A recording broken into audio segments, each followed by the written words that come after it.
Lured by the spring weather, smoke rises slowly from the backyard barbecue grill toward the blue sky. Cherry blossom petals dance in the gentle breeze as if nature itself is blessing our gathering. It's been 3 years since we moved into this house, and our weekends in this quiet Boston suburb are always wrapped in peaceful happiness. In the yard enclosed by white picket fences, I was spreading the tablecloth with practiced hands. The table was adorned with colorful salad bowls and appetizer plates, while pale pink petals occasionally drifted down from the double-flowered cherry tree planted in the corner of the garden. "Melissa, is this sauce okay?" my husband James called out as he emerged from the kitchen wearing an apron. His kind eyes sparkled behind his black-rimmed glasses. His commitment to spending every weekend with family creates the stable happiness in this home. "Yes, it's perfect. Now we just need to wait for your parents," I replied while setting the last plate on the garden table. On the lawn, Amy was playing hide-and-seek with the neighborhood kids. Her golden braids sparkled in the spring sunshine as her laughter echoed throughout the garden. In her princess pink dress, she looked just like a spring fairy. "Mama, look!" I couldn't help but smile as Amy chased after a large butterfly. Her innocent smile was our family's greatest treasure. The doorbell rang, and when I opened the door, there stood William in his expensive suit and Carol in her pastel blue dress. "We've been waiting for you," I called out, and William gave a gentlemanly smile while Carol warmly embraced me. My relationship with my in-laws was something I took pride in. "Amy, Grandpa and Grandma are here." Responding to my voice, Amy waved goodbye to her friends and came running over.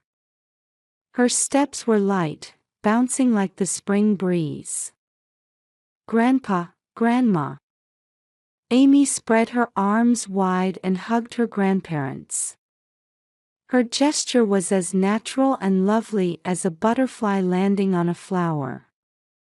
William gently patted his granddaughter's head, and Carol planted a small kiss on her cheek. As the scent of barbecue mingled with the cherry blossoms, William headed to the garden to help with the grill, and Carol went to the kitchen to help with the final touches on the salad. And so began our weekend gathering. Thin clouds drifted across the sky as a gentle breeze caressed our cheeks. The savory aroma of James's grilled meat wafted through the garden as Amy ran around the table with her friends. Carol chatted with me about the garden flowers, her gentle smile reflecting her kindness as a former elementary school teacher. As the meal progressed, the conversation naturally turned to Amy's birthday present. "Actually, I've prepared something special," William said with a mysterious smile. When Carol took out a large paper bag, Amy's eyes lit up. At that moment, I sensed something different in my father-in-law's expression, but that unease soon dissolved into the family's smiles. "Amy, this is a special present from Grandma and Grandpa." Carol's voice was filled with deep affection. At her words, Amy excitedly clapped her small hands. From the paper bag emerged an adorable teddy bear with fine white and brown fur. "Wow! I've never seen such a cute teddy bear," Amy exclaimed, hugging the stuffed animal preciously. Her expression in that moment was the very picture of pure joy. "Father, Mother, thank you for such a wonderful present," I said with heartfelt gratitude. William nodded with satisfaction, saying quietly, seeing this child's smile is my greatest pleasure." At that time, I had no way of knowing the hidden meaning behind those words. At dusk, cherry blossom petals fell silently in the cleaned-up garden. Amy clutched her new teddy bear preciously while excitedly recounting the day's events. The soft light characteristic of spring twilight gently enveloped our family. Everyone thought it was the perfect end to a weekend. While clearing the table, I watched my in-laws departing backs. William walked with dignity, and Carol cast a final glance at the garden flowers. The scene was the very picture of a peaceful, ideal family. What broke the midnight silence was a faint sound. At first, with my drowsy mind, I thought it was just the house settling. But the next moment, my consciousness snapped awake at the small voice coming from Amy's room. "Mama! Mama!" Next to me, James was breathing quietly in his sleep. I quickly put on my robe and headed to Amy's room. Moonlight streamed through the hallway window. When I opened Amy's door, she had an anxious expression on her princess bed. The moonlight reflecting off the pastel pink wallpaper created a dreamlike atmosphere. "What's wrong, Amy?" As I approached, Amy clutched the teddy bear from her grandparents tightly and said in a trembling voice, "Mama, I'm scared. The bear is making strange noises." I sat down beside my daughter and gently stroked her hair. "It's all right, Mama will check it for you." Taking the teddy bear, I could definitely feel something was off. When hugged, there was a faint mechanical sound from inside. It was a sound that should never come from a normal stuffed animal. "James," I went back to wake my husband. Though he rubbed his sleepy eyes, he immediately understood the situation. The next morning, after sending Amy off to school, I took the teddy bear to an upscale department store downtown. In the stuffed animals section, I approached a young female clerk. "Excuse me, I recently purchased this teddy bear." The clerk carefully examined the item, but her expression showed confusion. "I'm sorry, but we don't carry this product." "But surely this tag." Looking at the tag I pointed to, the clerk's confusion deepened.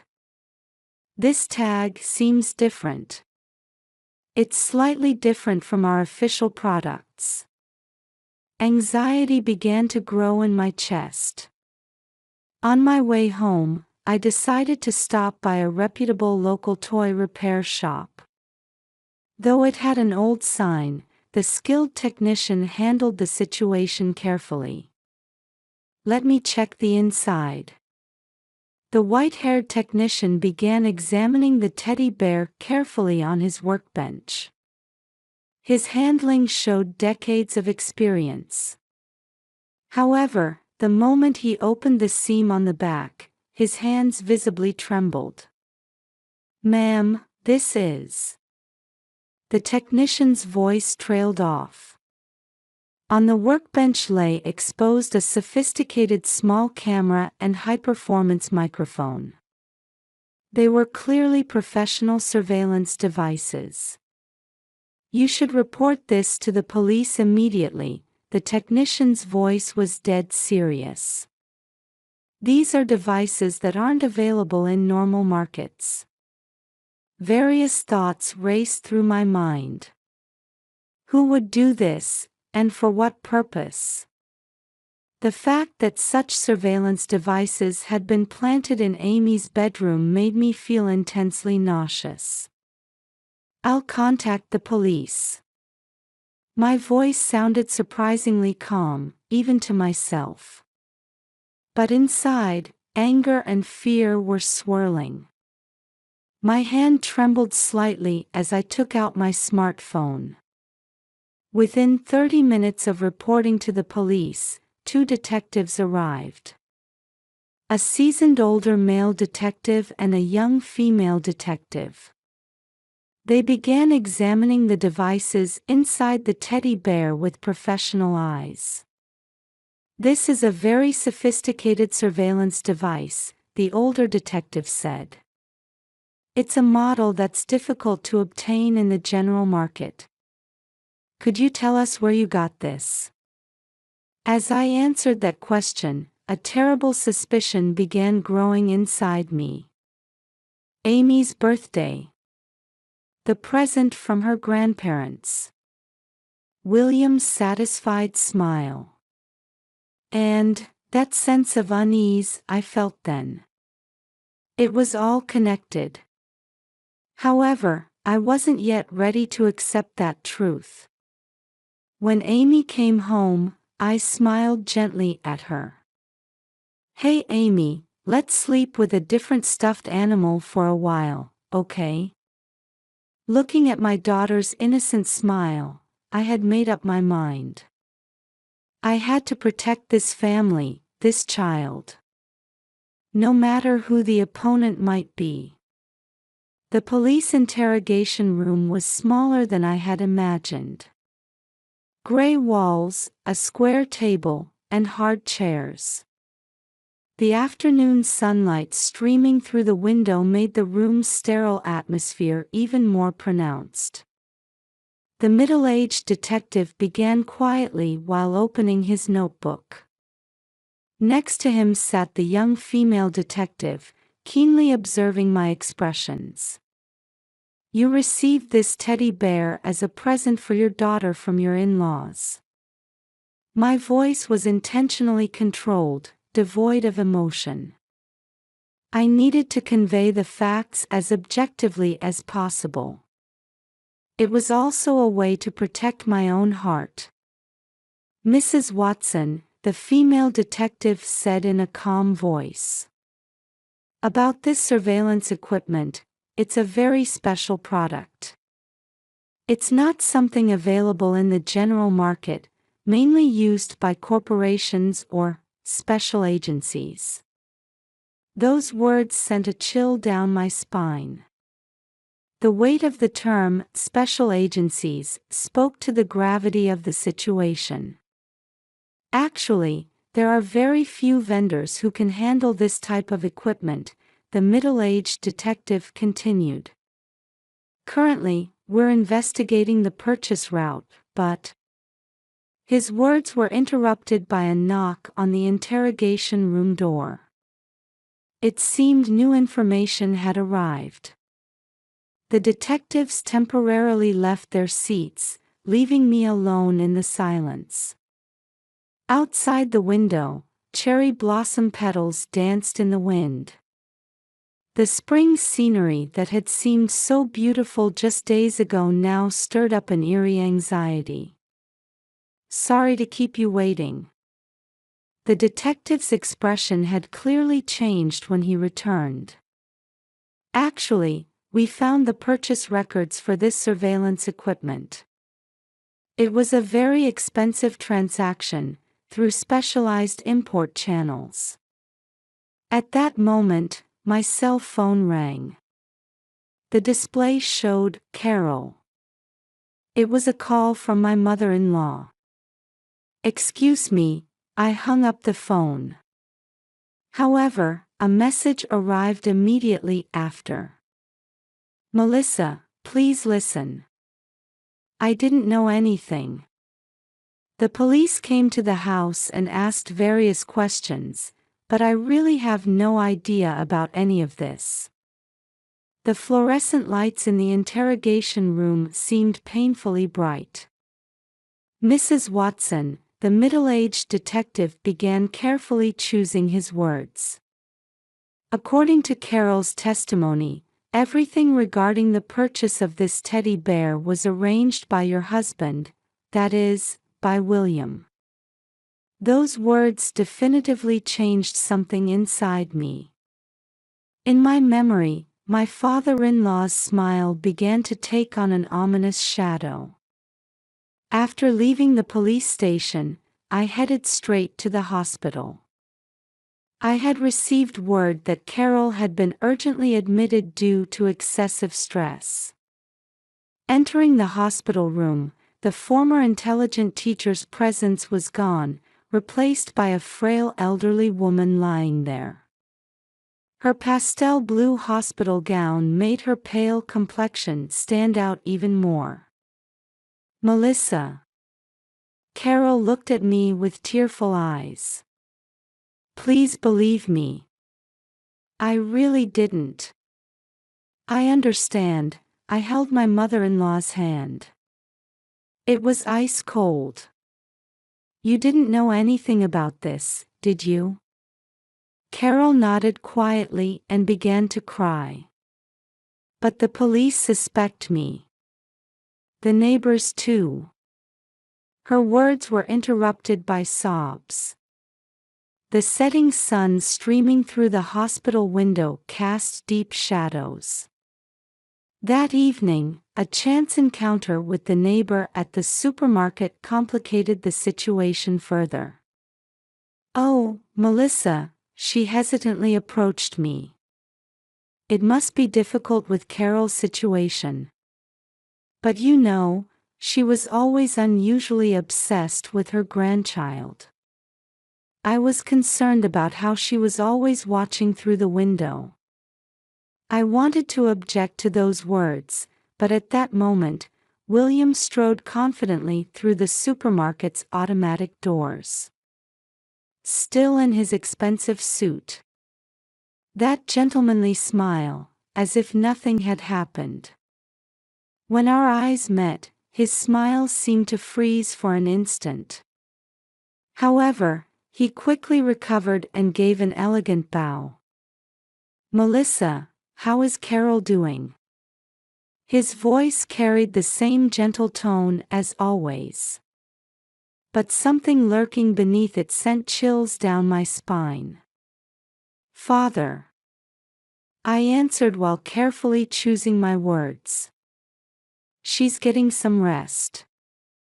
I see," William nodded deeply. "I'll take responsibility for Carol. By the way, how is Amy?" Something about the way he said "Amy" filled me with instinctive fear. That night, when I returned home, James was holding his head in his study. "I'll have to take time off work," he said in a tired voice. "The police questioning is likely to be lengthy." "James." "Father, that father would do such a thing." His voice trembled. "Why? For what purpose?" I placed my hand on my husband's shoulder. Outside the window, the full moon cast an eerie light. In Amy's room, our daughter was sleeping peacefully, hugging her new stuffed animal. The next morning's front page headline read, "Surveillance Device Scandal Shakes Distinguished Investment Family." While the article avoided stating the facts directly, it suggested the darkness lurking within upper-class households. I threw the newspaper in the trash. I had to protect my daughter from this turmoil. And simultaneously, another anxiety crossed my mind. Could this be just the tip of the iceberg? Could there be a deeper, more terrifying truth hidden behind my father-in-law's actions? The phone call from the police came right after that. "We found new evidence." The detective's voice had lost its usual calm. "Could you come to the station immediately?" I took a deep breath. The door to the truth was about to open. Upon arriving at the police station, there was a different tension in the air. As I passed through reception, I could feel the police officers' gazes focused on me. Something was happening. Something big. "We've been waiting for you," the detective's voice who came to meet me carried weight. "I'll escort you to the chief's office." The chief's office, those words alone told of the seriousness of the situation. Opening the heavy wooden door, a middle-aged police chief greeted me with a solemn expression. Familiar documents were spread across his desk. "Mrs. Watson," the chief began. "First, please look at this." The screen displayed security camera footage from a luxury hotel. There was William, in his expensive suit, clearly shown making a transaction with an unknown man. The date was 1 week before the teddy bear purchase. "This isn't all," a young detective spread out new materials. Communication records from the past 3 years, bank transaction histories, and the mounting evidence showed this wasn't just a momentary lapse in judgment, but a long-term, calculated act. "Suspect William Watson is already in custody." Those words sank heavily into the air. My father-in-law in the interrogation room had lost his usual dignity. Worn down by detention center life, a frail old man sat in the defendant's seat. However, his eyes still held that strange gleam. "Melissa," he began speaking in a calm tone as soon as he saw me. "Some may condemn my actions.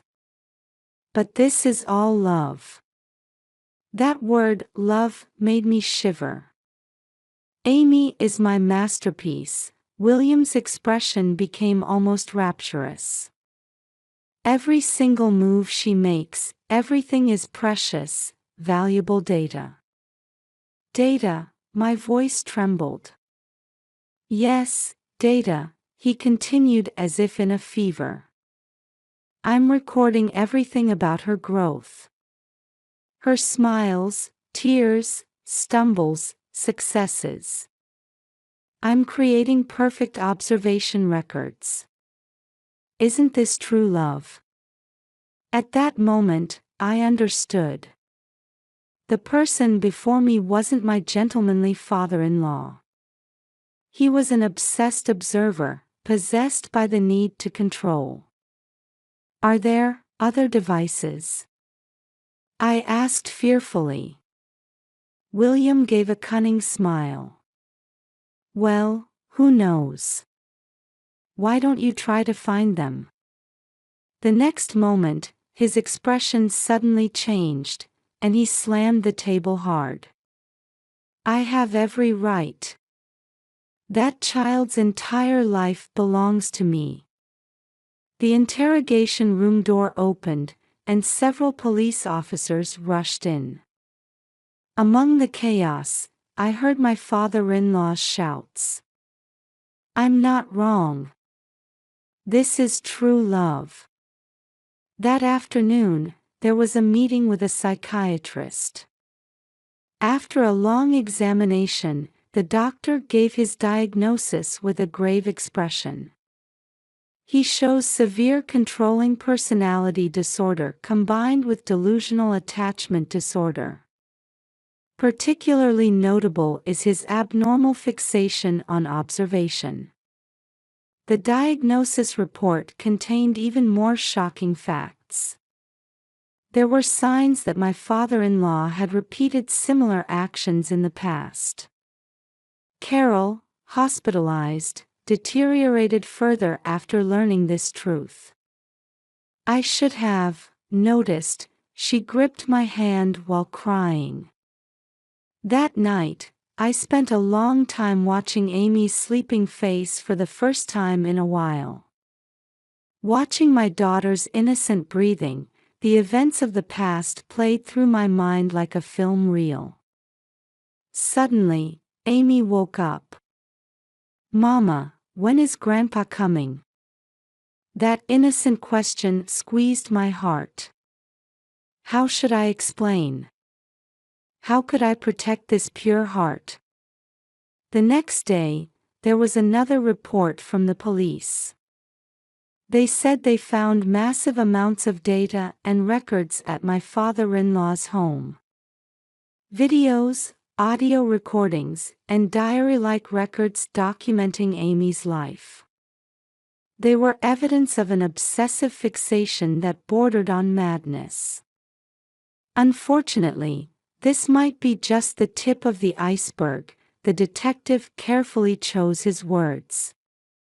There might be other victims. Those words made me feel nauseous. My father-in-law's madness might have gone far beyond what we could imagine. James sat silently at his computer, immersed in work. Perhaps this was his way of averting his eyes from reality. "Melissa," he suddenly turned and said. "Let's move. Sell this house and start in a new place." That suggestion represented the possibility of a new beginning. But at the same time, it spoke to the depth of the wounds we now carried. As I left the police station, the evening sky was stained deep red. As if all the events until now were burning away. On the way home, I pulled over to the shoulder and rested my forehead on the steering wheel. The tears wouldn't stop. Anger, sadness, and above all, anxiety about what lay ahead came crashing over me. However, remembering Amy's smile, I took a deep breath. This isn't the end. It's a new beginning. The day of the verdict. The 3-month battle in court was finally coming to an end. Entering the courtroom, I saw William. Gone was his dignified appearance. A thin old man worn down by life in detention sat in the defendant's seat. Yet his eyes still held that strange gleam. "Defendant William Watson," the judge's voice echoed through the courtroom. 10 years imprisonment, with 3 years to be served in a psychiatric treatment facility. As the sentence was pronounced, I held James's hand tightly. I could feel my husband's fingers trembling slightly. The defendant's actions inflicted deep psychological trauma on the young victim and her family. Particularly, the fact that this was a premeditated crime exploiting a relationship of trust must be severely condemned. As the judge continued speaking, William suddenly stood up and shouted, "I'm not wrong. This is love. Pure love." Watching his back as he was led away, I was filled with complex emotions. Hatred, anger, or pity? I couldn't find the answer. As we left the courthouse, the media swarmed us. Avoiding camera flashes, we hurried to our car. From that day, our new life began. We left Boston and moved to a small town in the suburbs. A white house with a green roof. In the yard, we installed a swing set that Amy chose. In this new environment, we slowly began to heal. "Mama, look." Amy chases butterflies in the garden. Her smile is as bright as ever. I've been saved many times by children's resilient ability to recover. We now meet Carol once a month. She's gradually recovering from her psychological damage and now runs a small gardening class. It seems the flowers are healing her wounded heart. "Melissa," Carol said quietly one day while tending to the garden flower bed. I didn't notice for a long time either. William's true nature. Her voice held a mixture of regret and resignation. But the former self-blame was no longer there.